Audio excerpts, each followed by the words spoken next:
Hello, and thank you for joining us. It's Tuesday, January 19th. Nothing big happening in the world today, I hear. I think tomorrow is going to be a very slow day. Not much excitement of any kind whatsoever. I'm just kidding. So tonight we had Governor Holcomb here in Indiana gave his State of the State address. And so thank you for joining the Libertarian Party and our response and discussion. I'm Evan McMahon. I'm the Libertarian Party of Indiana Development Director. And I'm going to be joined here in just a second by a great man, somebody that I look up to who has done a lot for our party and for our state. His name is Donald Rainwater. Donald Rainwater was the 2020 Libertarian candidate for governor of Indiana. And I'm not sure, do you have anything that you would like to say? I mean, you probably have no opinion on anything that Holcomb said this evening, do you? Anybody who knows me knows that that is probably not the case. I probably have much more to say than we have time to get into this evening. I am not surprised at all, sir. That doesn't shock me. And I think maybe putting the two of us together in a video to talk about state politics, we might be here all night. So I'm glad we have an actual endpoint set on this. Otherwise, we'll be here till 3 o'clock in the morning. Absolutely, and I don't think anybody wants that. So, can I call you Don? Absolutely. Okay, Don. What do you think on a scale of 1 to 10? How was Governor Holcomb's performance tonight, do you think? Well, first of all, let me say that I think performance is an excellent word to describe what we saw, because frankly, there was a lot. I'm surprised he doesn't have issues with his elbows from patting himself on the back.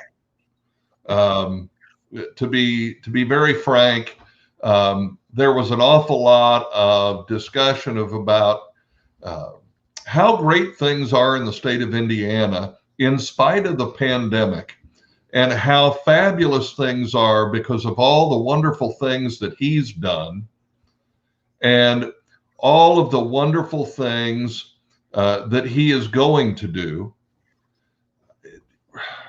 Reminds me a lot of the Wizard of Oz. I can see that completely. Well, who do you think? Okay, so do you think he's the man behind the curtain? Do you think he's the wizard? No, I believe he's the great and power. I believe he is the front man, mm-hmm. And I think that there are other people, obviously, who are the man behind the curtain.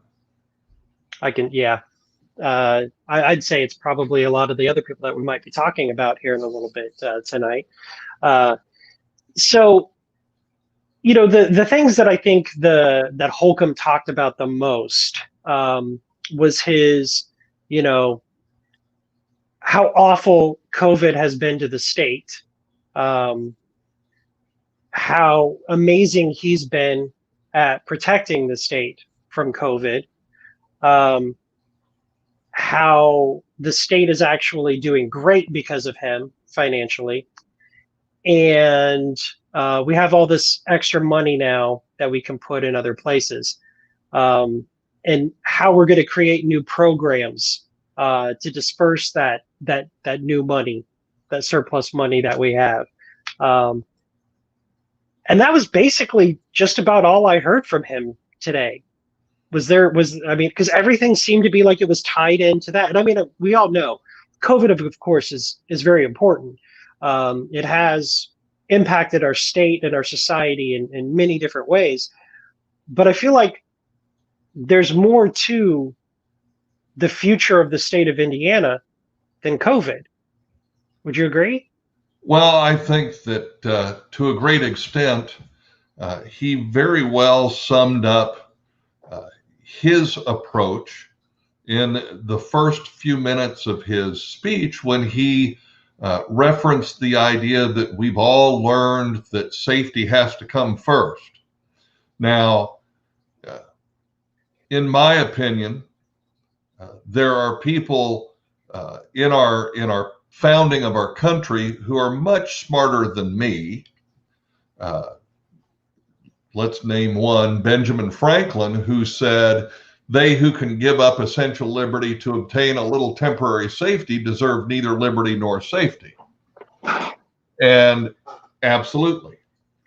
And so in my opinion, when you lead with the idea that the justification for everything that I've done and everything that I'm going to do is safety first, then to me, that is an indication through omission that I really don't care about your liberty, which is really the tone of what I heard this evening for the 30 minutes that he spoke. What I heard was expand government, expand government, expand government, tax you, get more money to expand government, expand government, expand government. If you've ever seen the movie Being John Malkovich, Great movie. I'm sorry? Great movie. Absolutely great. There's a scene where John Malkovich goes through a tunnel and ends up in his own head, and everybody he sees in the room is him, dressed differently, and everything that everybody says is Malkovich, Malkovich, Malkovich, Malkovich. That's all he hears. And all I heard for 30 minutes was expand government, expand government, expand government. And out of a Republican governor, that would normally shock and disturb me. But in this case, I think we're used to it. It's not a surprise. Absolutely not. It's still a shock, but it's not. Well, it's upsetting. It's not unexpected in this administration. I hearing talking about security and safety, and that peace of mind. The right to life and liberty and the pursuit of happiness is sacred to us. And I do want to feel safe and I do want to feel secure, but I don't feel safe and secure when my government treats me like a prisoner or takes away my choices and my options, when they restrict my business. My company had to shut down. We weren't allowed to operate during the pandemic. We're still struggling to operate. Many of our friends are in the same boat. Today, as somebody who's immunocompromised, I don't feel any safer going outside. I don't feel any more secure. So how did he succeed in making us safer and more secure? We're not. There's still the threat of a virus. But what we've had is our options to choose how we protect ourselves, how we engage in society, have been taken away from us. Absolutely. And it creates hostility. When you create a mask mandate and you'd say everybody has to do it, well, there are going to be some of us in society that say, no, sir, I refuse. And I will not support a place that tells me I have to. And it makes it more difficult for people to choose to wear a mask and to ask people in their circle, please wear a mask around me. It creates this tension because you become an extension of the state mandating it. And that's hard. I try not to tell people they have to wear a mask around me because I don't want to be like, mandate Holcomb or hunker down Holcomb. Right. And, one of the things that I think that we, in a lot of instances, overlook is the fact that we as human beings and as children, when our parents said, because I said so, we learned to resent that. And the older we got, the more we resented it because we started to develop our ability to think critically for ourselves. And so when government issues a because I said so, we immediately revert to, first of all, don't talk to me that way. I'm not your kid. Yep. And rightfully so, because here again, government is accountable to the citizens, not the other way around. Citizens are accountable to each other, and we use government to mitigate in those instances where there needs to be mitigation. But the idea that government can just unilaterally say, we've got a health emergency here, and so you have to shut down your business because we've determined you're not essential. Now, another thing, the first thing that came out of his mouth was an Indiana for all Hoosiers. And if you've listened to him over the last few months, that's his theme, for all Hoosiers. It seems to me like he's working very hard to put the I split the state into essential and non-essential people back in the bag. Right. The reality is that when you look at what he proposes, he is still separating Hoosiers into winners and losers, essential and non-essential, those who count and those who don't. See, it makes me very disturbed when a governor talks about how well we're doing and we need to push the accelerator, and the phrase he used was go, go, go. The problem is there are people who aren't on the bus. Yep. You kicked them off. You 20%, approximately 20% of the working population of this state has had to file unemployment claims in 2020. Those people are not on the bus. You want to push the accelerator and go, go, go, because you don't give a crap about them. You didn't care about them when you called them non-essential.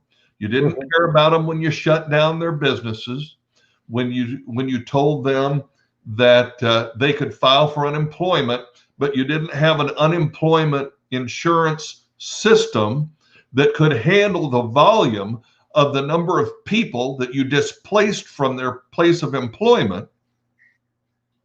All these things are things that he doesn't address. He doesn't talk about those people. He doesn't talk about the fact that we're still having large numbers of new unemployment claims, initial claims, every week. Yeah. People who have had their jobs for the last 9-10 months are now losing them. Well, and you have some businesses that took advantage of the PPE loans, which are loans. Most of them are forgivable, and we can have a whole conversation about that at another time, whether or not that's a good moral hazard or not. But that money was there, and it was to get them through this period and trying to keep people employed. Well, when you're forced to shut down your dining room, how do you keep people employed past that PPE money? How do you keep people employed past your savings? You can't. And so we're seeing more and more businesses closing their doors. I've had 2 businesses right down the street from me that struggled and struggled and struggled, and they're being told they're still restricted capacity, and they're like, we're never going to break, we're losing money. There's no option for us to regain it. We have to close our doors. All the while, Governor is out there bragging that he's bringing 280 new companies to Indiana, giving them tax incentives, giving them abatements on their property taxes. Well, where's the tax incentive and the property tax abatement for the businesses that are struggling in Indiana? Why are our competitors from out of state being given our tax money to relocate here? Well, and there's an extension of that that really, to me, illustrates the problems that we have right now in our state government. Because as you said, they're bringing in all of these from outside the state of Indiana, all these new jobs. Yet the businesses here in Indiana, the citizens, people who were born and raised here, are suffering. He's talking and, like you said, bragging during his speech about all of the people who are blazing a trail to Indiana from other places.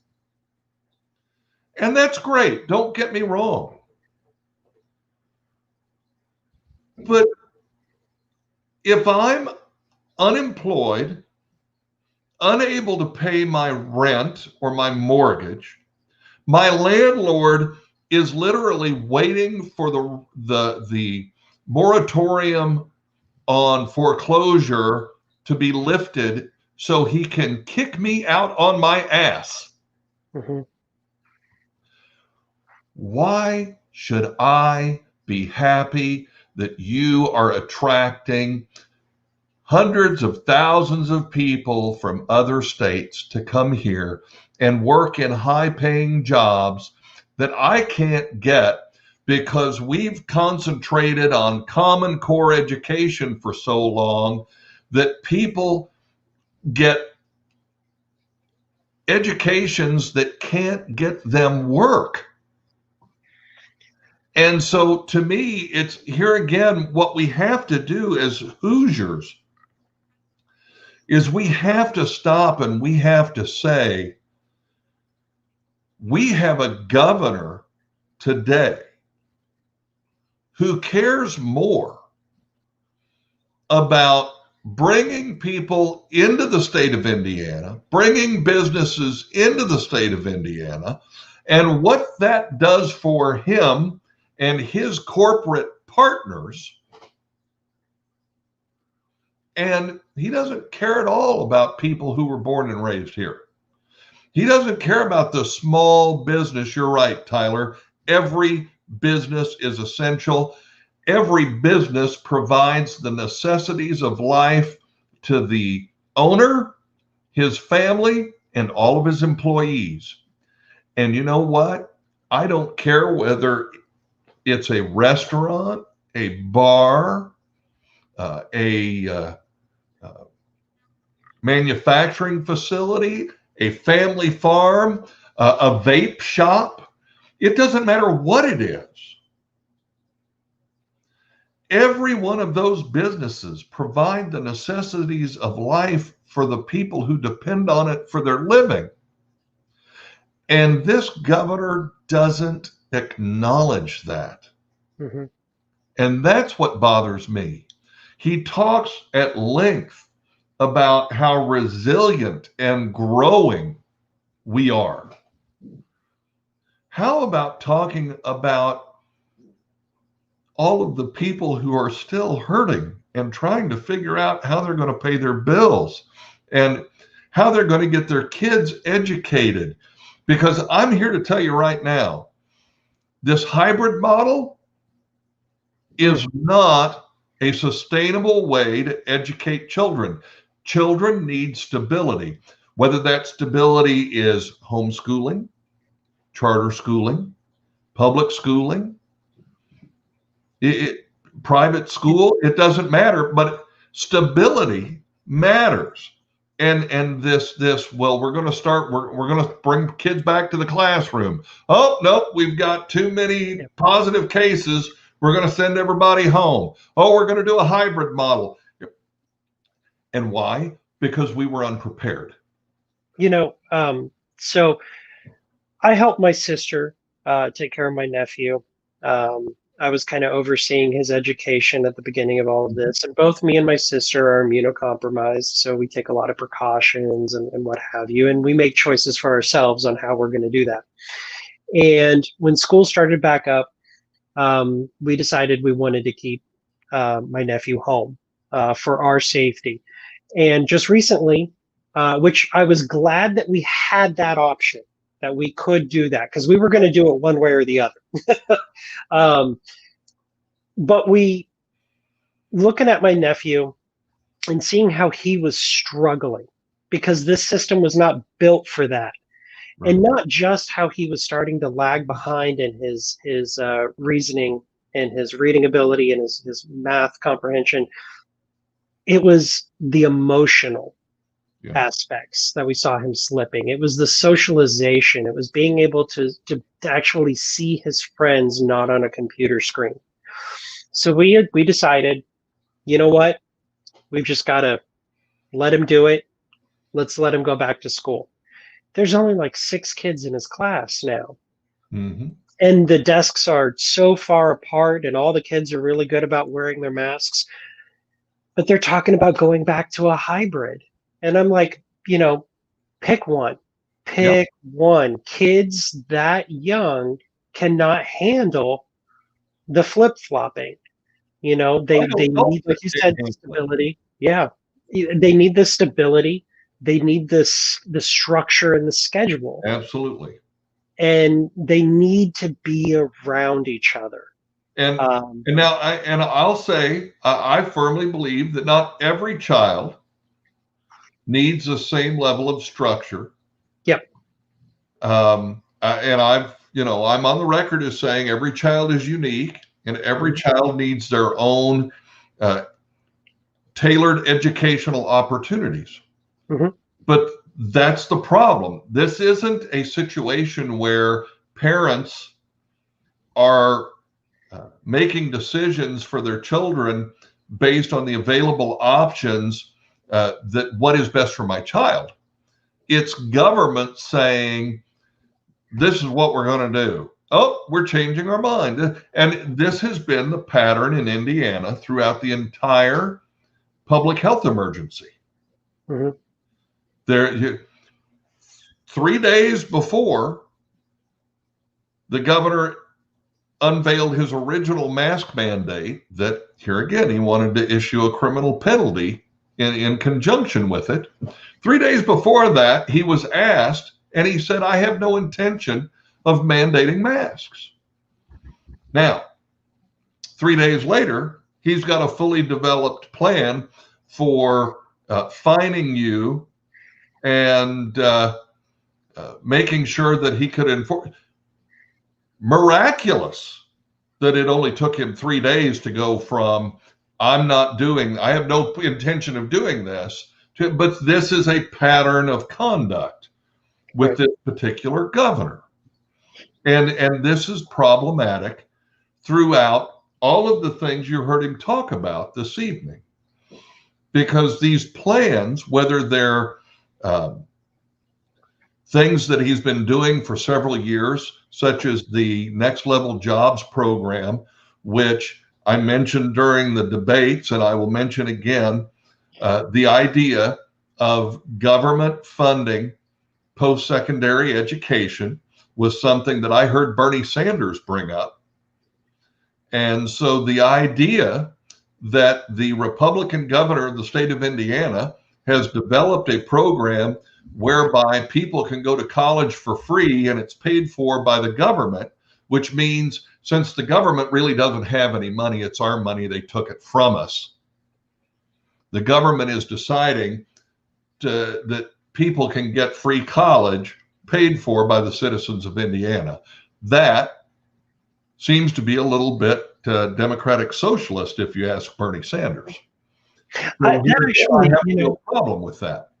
I'm almost 40, and I didn't go to college. I couldn't afford it. And I didn't see the need for it because I didn't want to go into debt. The things that I wanted to do in my life did not require me to get a degree.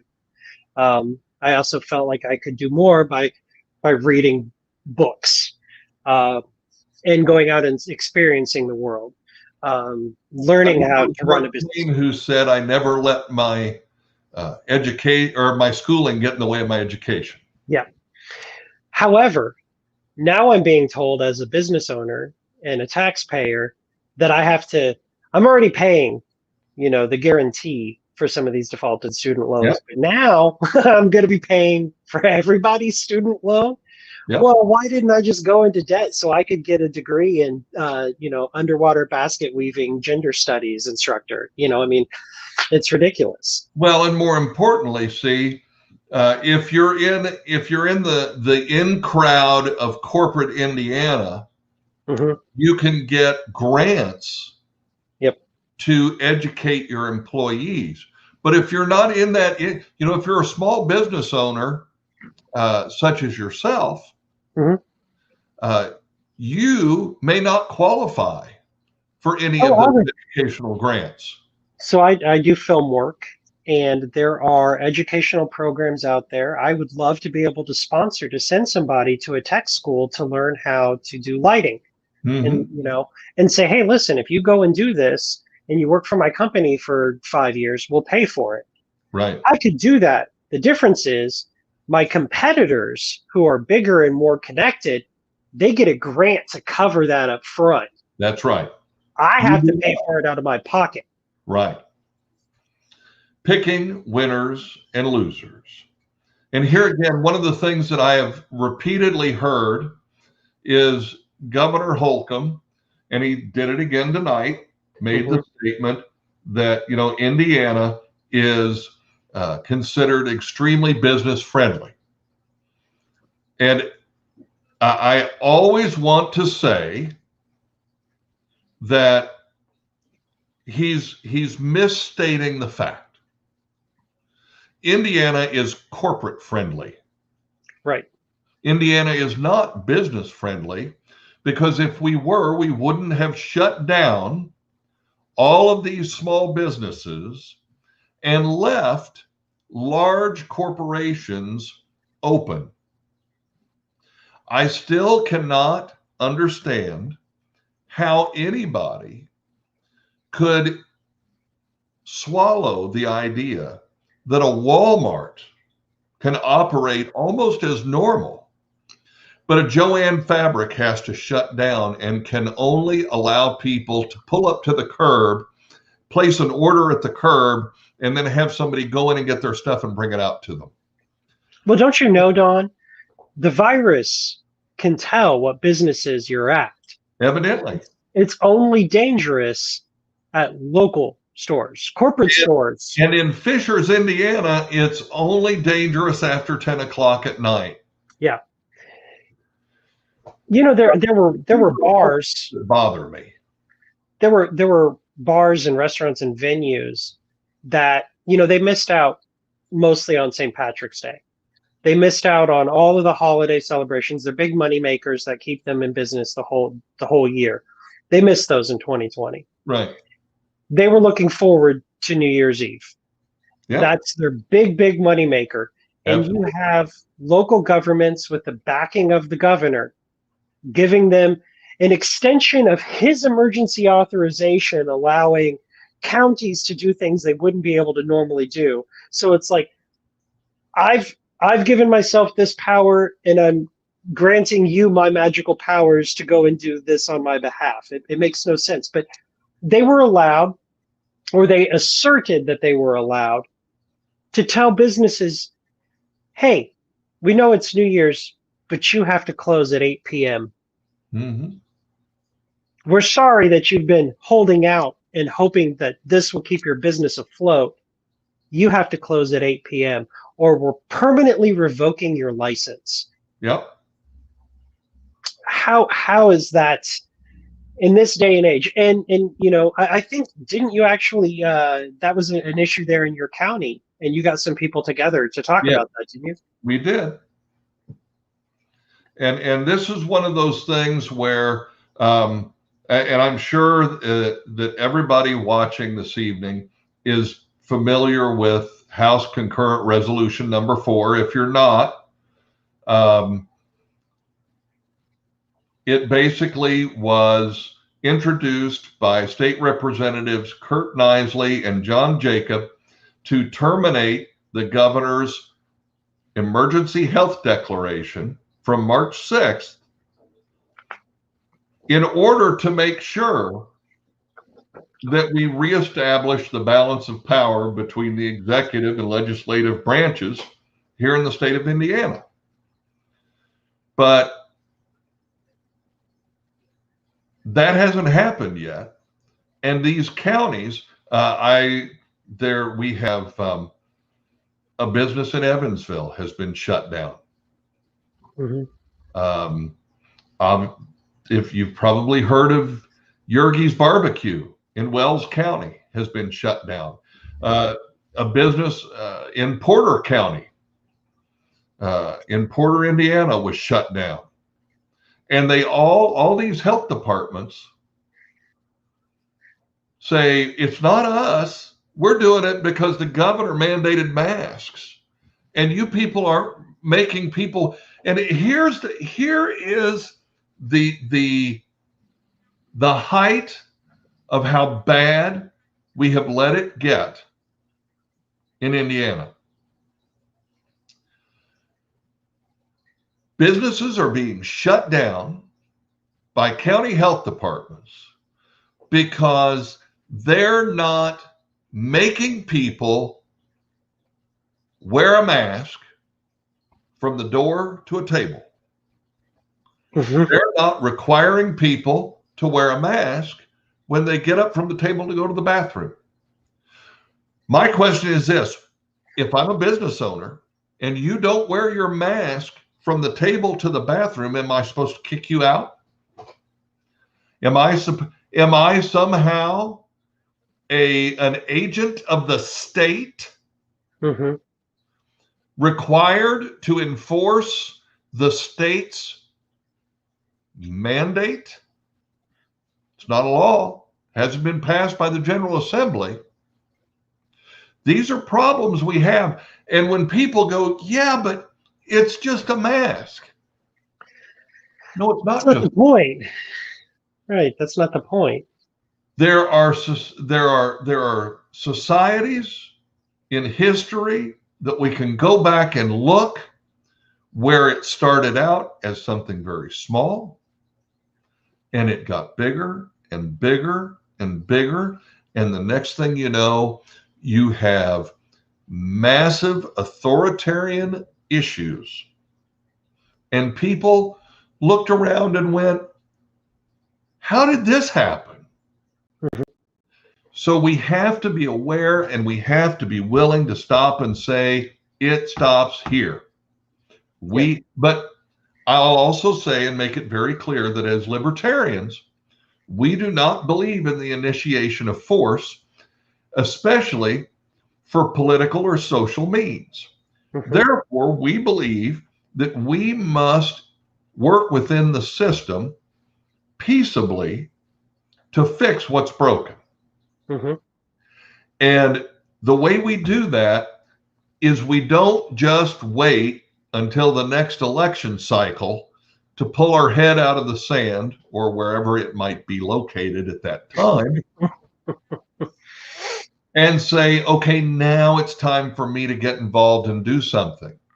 We have to maintain our vigilance and our activism 7 days a week, 52 weeks out of the year for the next 2, 4, 10, 12, however long it takes to secure our individual rights and to ensure constitutionally limited government.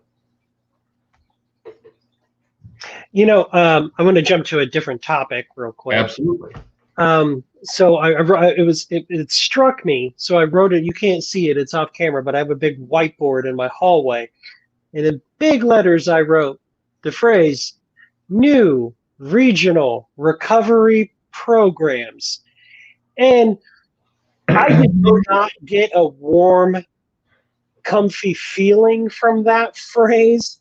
I actually had a moment of dread. So I actually stopped in my living room, ran to the whiteboard in the hallway, and wrote that in big letters.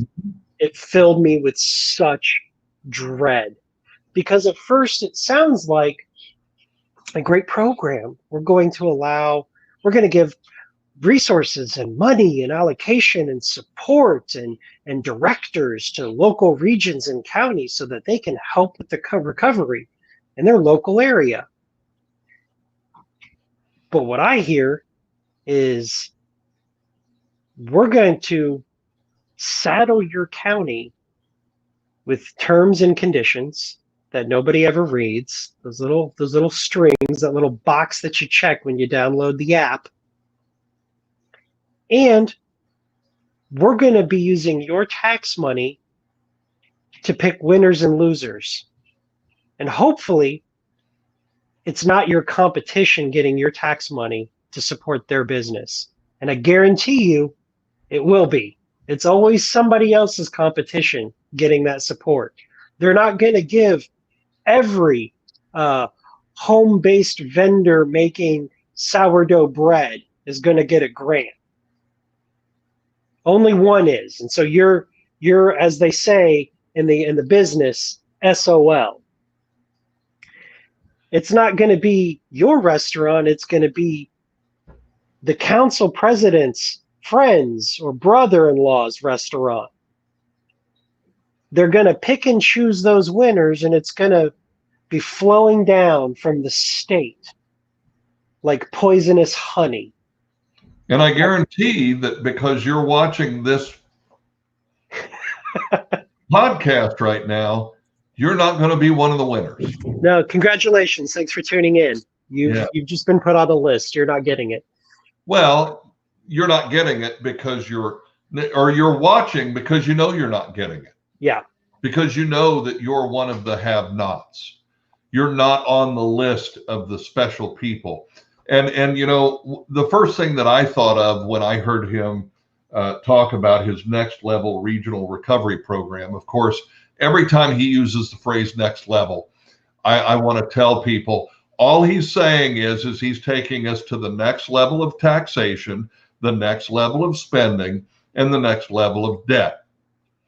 The second thing that pops into my head is the 9 most terrifying words in the English language are I'm from the government and I'm here to help.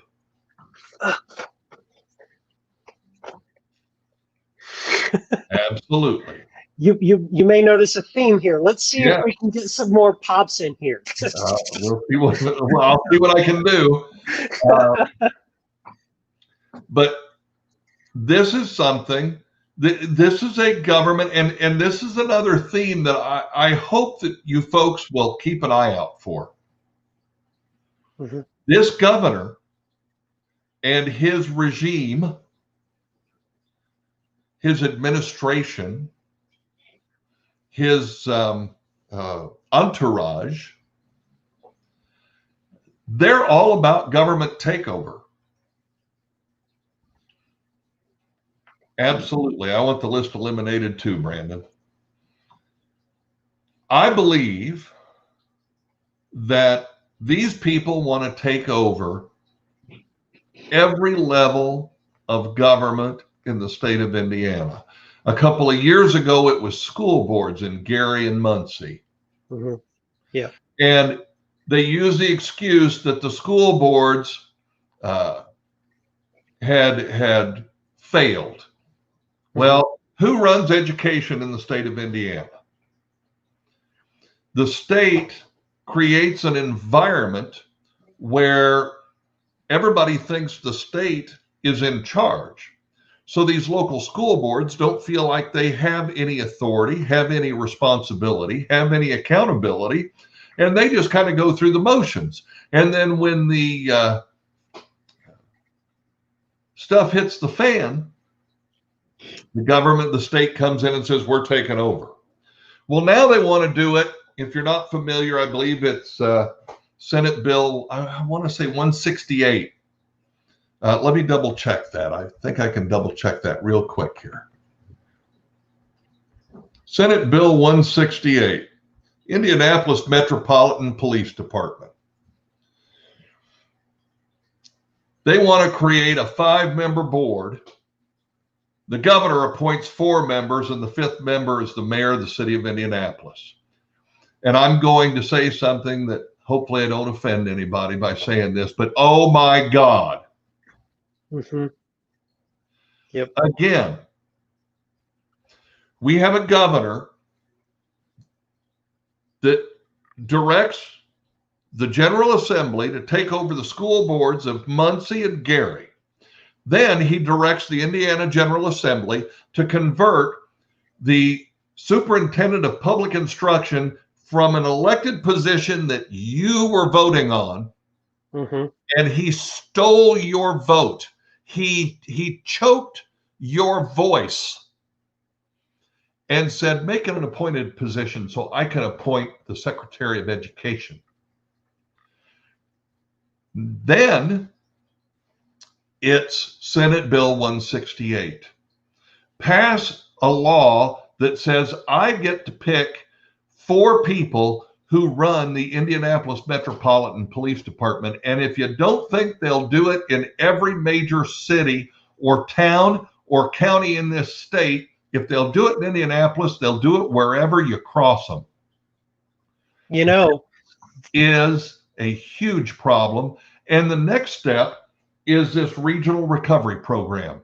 We're going to come in and we're going to tell you how to spend this money, where to spend this money, who gets this money, who wins, who loses.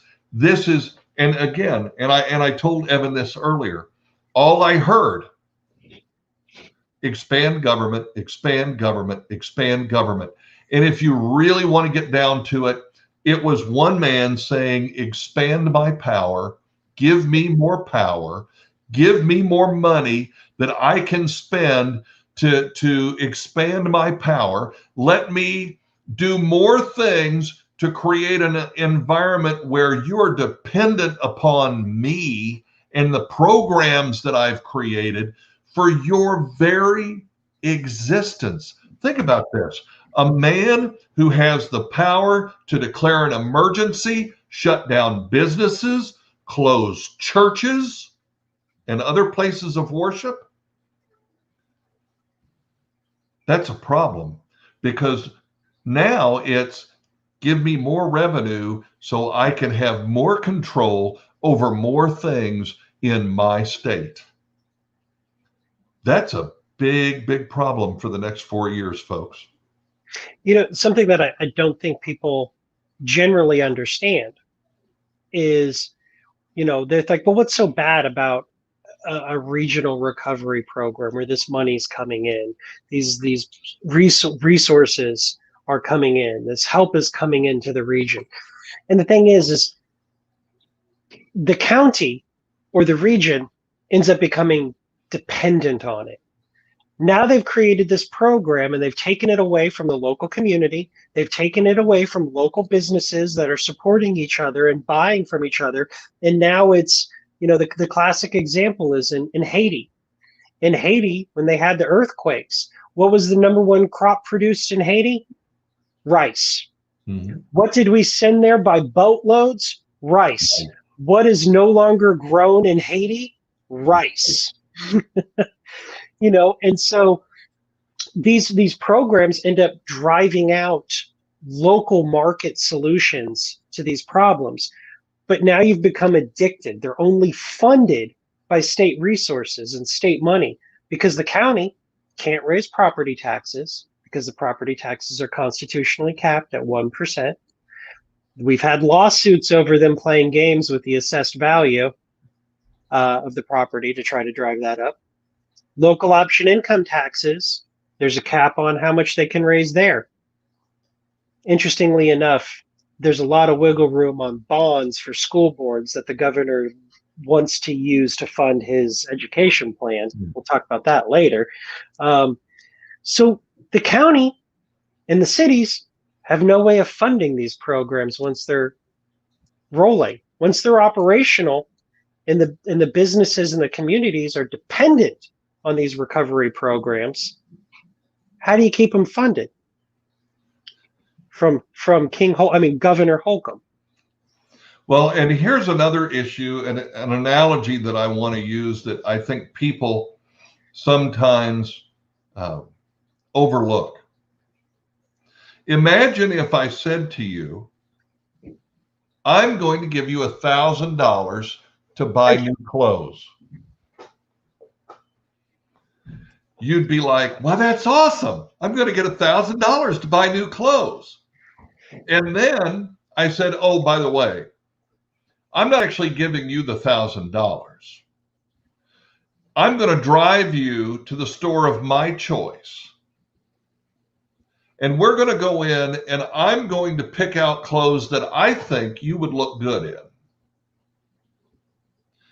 And that's what I'm going to buy you. And if you don't like it, then I'll just go buy somebody else $1,000 worth of clothes. Now, that's what the government does with funding. Mm-hmm. Plain and simple. The government looks at you and says, here's money. Oh, by the way, we took it from you. Right. But I'll give it back to you, but I'm not really going to give you the money. I'm going to tell you what you can do with it.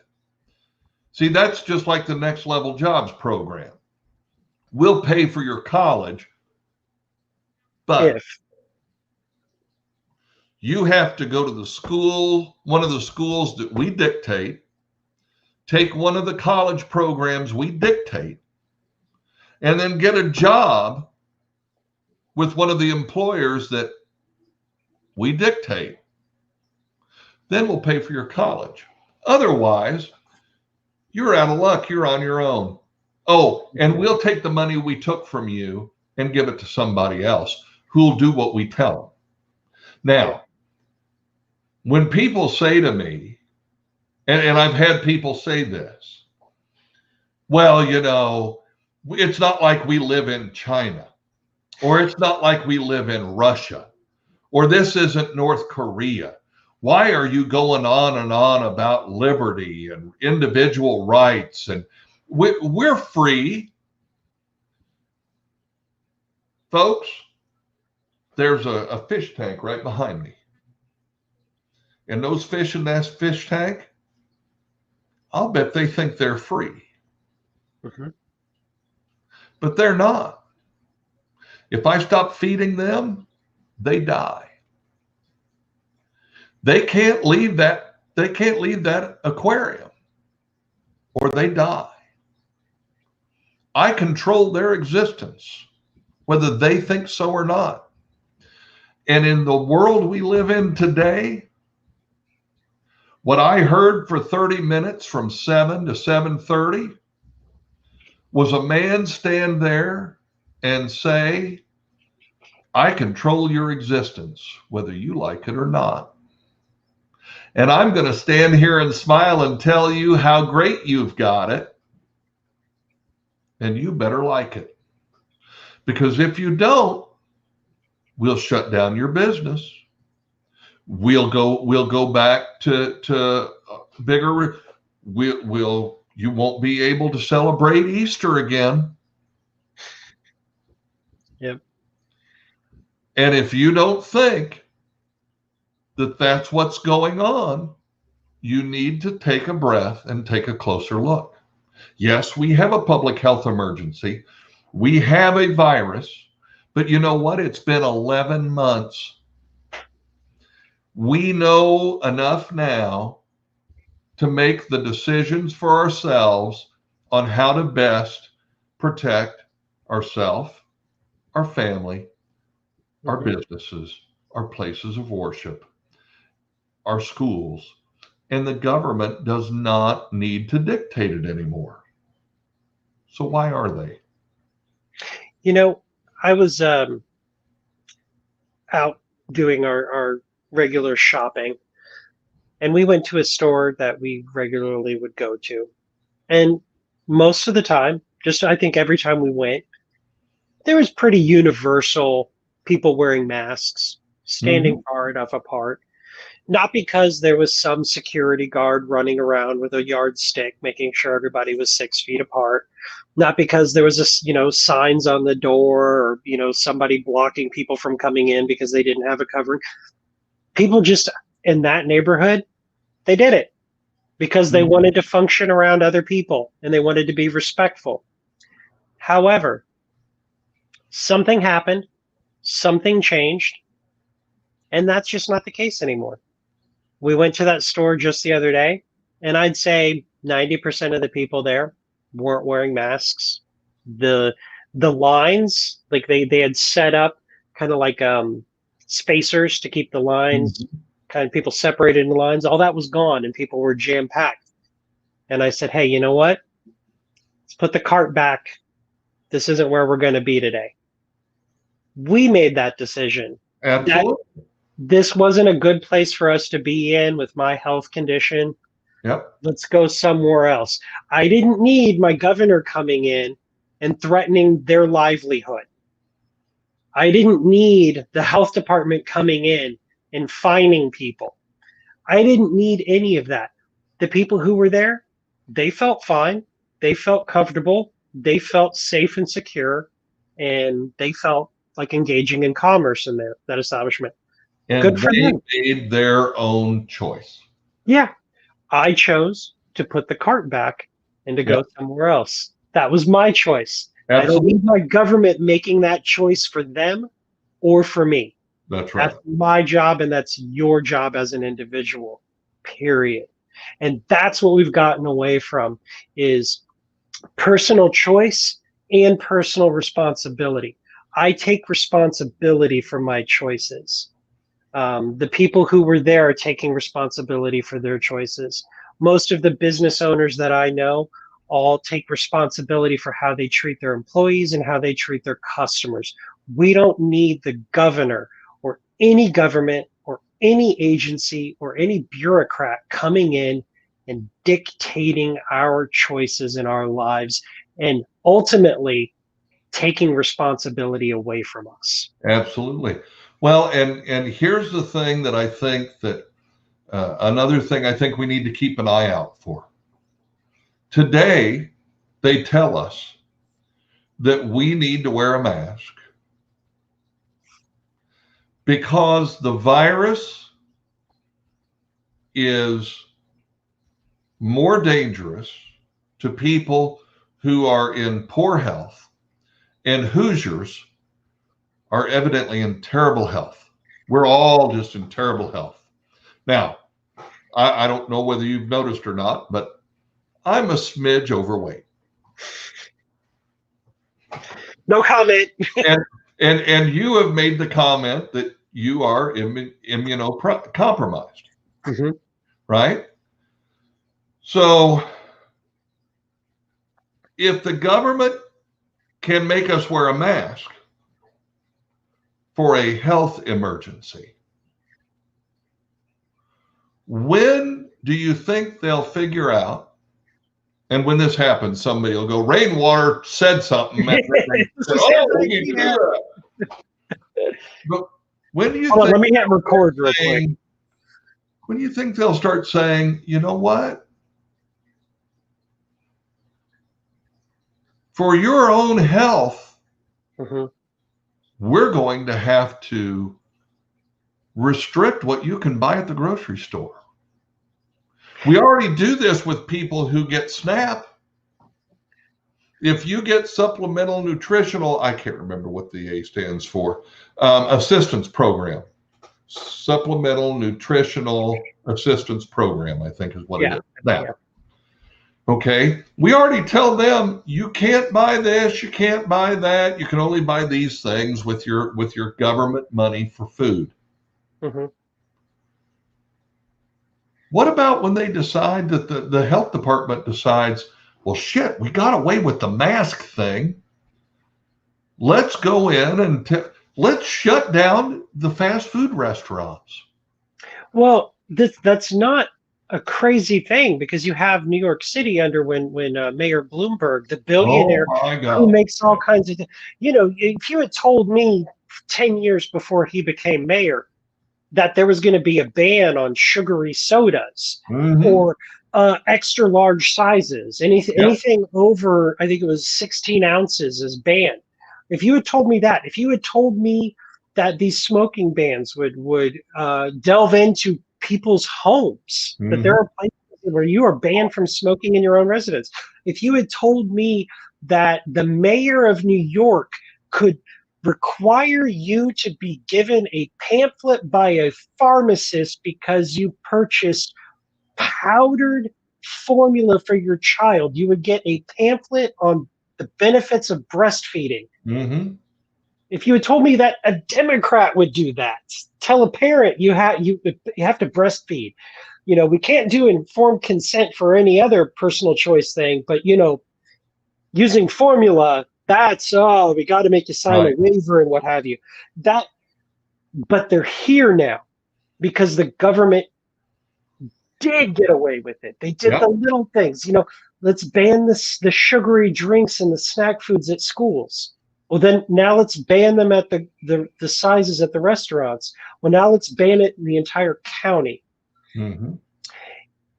And I believe that was where our governors across the country who have been doing this to us and our health departments got that from them and said, if we sell it right,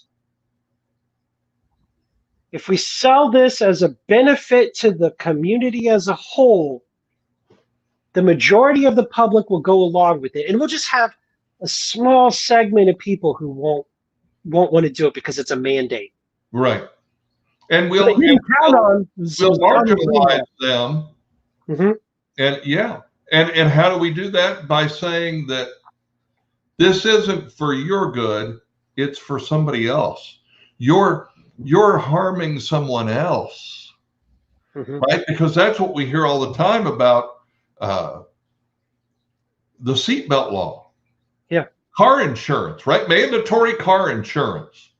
Oh no, you have, because if you don't have car insurance and you're in an accident, that hurts the other person financially. Really? If they have car insurance, they don't have uninsured motorist? Mm-hmm. I believe they do. So why do we have to? Why the only people who benefit from mandatory insurance are the insurance companies? Shocker. And the only people who benefit from a mandatory seatbelt law, insurance companies. Hey, write me a policy that says if I get in a car accident, I'm not wearing my seatbelt and I'm injured, you don't have to pay the medical bills. I'll sign that. I'll pay that. Mm-hmm. Now, I wear my seatbelt because I've been in car accidents, but I make that choice. But if you don't want to wear your seatbelt, you shouldn't have to, because the insurance company wants to keep their profits up. You shouldn't have to buy health insurance because the government says everybody's got to have health insurance. I had great health insurance. My health insurance was amazing. As somebody who was battling Crohn's disease, my monthly premium was under $300 a month, and my deductible was under $5,000. Mm-hmm. You know what? I don't have health insurance now because I'm self-employed or a small business owner. Do you know what it is on the market? If I was to go out and get insurance for myself today, $1,200 to $1,500 a month or more, and a $15,000 deductible. Screw it! If I get that sick, I'm just going to make y'all pay for it anyway when I go on welfare. There you go. But see, this is one of those things where we don't stop and think about who is the man behind the curtain, to come back around to the comment you made earlier. Who is the man behind the curtain? Who is making the rules? The $90 million for a trail program. Who benefits from that? What is the real value? Why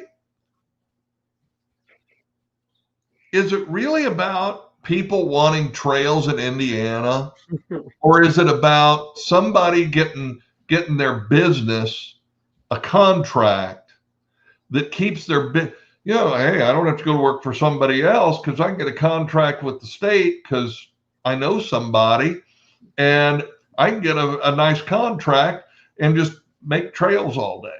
Well, actually, I'm gonna get it. I'm gonna share something that I don't think a lot of people know when it comes to the Rails to Trails. Do you know why those programs exist? No, but you're going to tell us. I'm going to tell you. So there are environmental laws that prevent those properties where trains were operating, because there are hazardous chemicals associated with the creosote from the railroad ties, Yep. from the rust from the actual train tracks themselves, the chemicals that are carried by the trains. All of that combined is very toxic. And right across the street from where I grew up in Bloomington, Indiana, was the old creosote factory. And that place, I mean, I played in it as a kid, which may be why I'm immunocompromised today. But, learning about that and why that property could never be sold on the open market, even though it hadn't been used my entire life as a kid. It took the city stepping in and the county stepping in, them paying for the cleanup and abatement for it then to go to a private developer as a park. So the reason why we have the Rails to Trails program is because the railroad companies sit on these mostly unused rail lines. They can't sell the property. They can't do anything with it. So the government comes in and says, hey, we'll use it for this beautification and health project, and we'll use taxpayer resources to do the cleanup. So you're paying for another company's bad acts and bad behavior by not taking care of their property. You're paying for the cleanup. The benefit you get is a trail that you are not likely to ever use. But so that's evidenced by my weight. So that's actually why those things exist. Right. If that land wasn't polluted, it would be used for something other than a trail, I guarantee you. But it's too expensive for the average company because there's no benefit to that little strip of land that would be profitable at the rate it costs to clean that up. Right. And I've seen those programs where they come in and they do them. They do the Rails to Trails and they clean it out. It's not just like they rip the train tracks out and put in some concrete. There's a whole mediation process where dirt gets removed and hauled away and all that good jazz. Well, Don, I think we've talked a lot tonight about a lot of topics, and we're a little over an hour in. Is there any final parting words that you have for the folks watching at home? Well, again, I think it's just important that we all realize that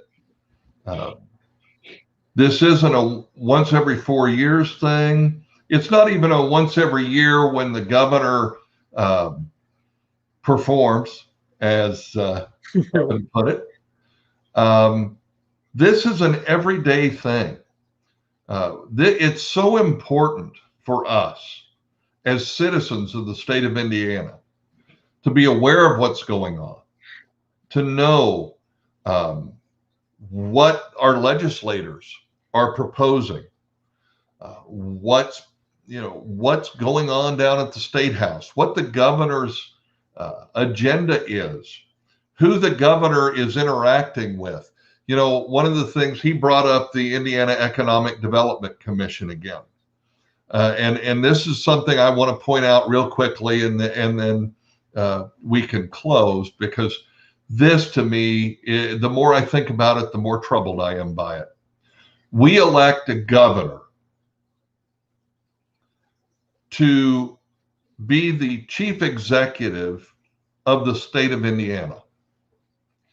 And our state government has created a pseudo-government entity, the Indiana Economic Development Corporation, or Commission, which, according to the governor, is not funded by taxpayer dollars. His trip to China in September of 2019, he says was funded by private investment through the Indiana Economic Development Commission, which he is the chair of. So the question that we have to ask ourselves, and the thing that we have to be vigilant about, is the decisions that the governor of the state of Indiana is making, all of the agenda items that he laid out, all of the new corporations that are coming to Indiana, all of the new people that are blazing a trail, as he said, to Indiana, all of these expansions of government, these new programs, his regional recovery program, expanding government health care and managed care for seniors, and all these new increases in the state budget, all this new spending. Is he doing that as governor of the state of Indiana, or as the chair of the Indiana Economic Development Commission at the direction of private corporations who are paying for him to go places like China, India, and Japan, representing them and not you? That's what we need to figure out, and that's what we need to hold him accountable for. And ladies and gentlemen, in the Indiana State Constitution, the Indiana General Assembly has the authority to impeach a state official who is not conducting themselves appropriately. We as citizens need to figure out, is this agenda really for all Hoosiers? Or is it for whoever is funding the Indiana Economic Development Commission? And is he performing his duties as governor for you at your consent? Or is he using that position that you elected him to promote an agenda for a group of private corporations? We need to hold all of our elected officials accountable. And we need to know why they're doing what they're doing and whether or not what they're doing is compliant with the Constitution of the state of Indiana. That's what I'll leave you with tonight. Thank you very much. Thank you, Mr. Rainwater. And if you haven't done so, please go to the Facebook page and visit Liberty is Essential on Facebook, or the website libertyisessential.us, and follow along with Donald Rainwater in his political action committee. I also would encourage you, if you like what you heard today and you've liked what you hear coming from Don and the Libertarian Party, please consider visiting LPIN.org and hitting that join button. Become a member, have a voice in the party, support our candidates, great candidates like Mr. Rainwater. Be part of the solution. Be part of the checks and balances on our run-amok governor. And with that, thank you all for tuning in. Be sure to come back next week and see our next live video. With that, take care. Good evening.